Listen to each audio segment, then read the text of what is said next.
Has died in the Western Kenyan town of Siaya during protests called by the opposition there.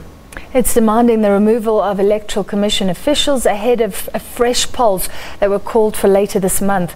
Police used tear gas to disperse the demonstrators. Western diplomats based in Kenya say that without both sides making compromises, the Electoral Commission will find it very difficult to deliver free, fair and verifiable polls as ordered by the Supreme Court. The court voided the country's August election and ordered fresh polls to be set within 60 days.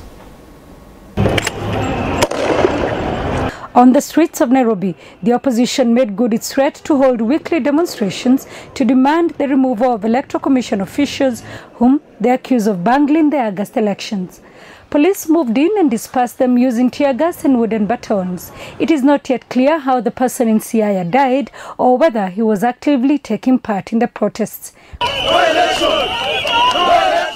Away from the streets, it's a rush against time. Shuttle diplomacy continued. The eyes of the world are on Kenya and events of the last few weeks, which Western diplomats now say might compromise the outcome of fresh elections due on October 26th. On the one hand is 11 demands by the opposition, which it says must be met before they can take part in the polls. And on the other hand, new government-sponsored electoral laws seen as intended to counter the opposition. Well-established international best practice is to avoid changes to electoral rules just prior to an election.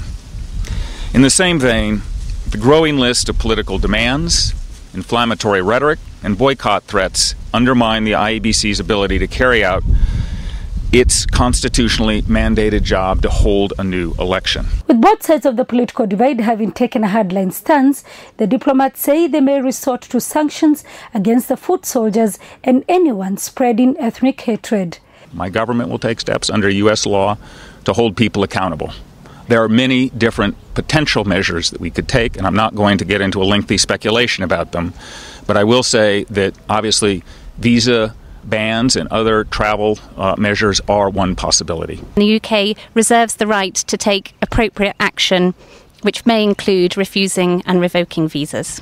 This week, religious leaders will also be seeking to have President Uhuru Kenyatta and his political rival opposition leader Raila Odinga negotiate a truce ahead of the elections. Sarah Kimani, SABC News, Kenya.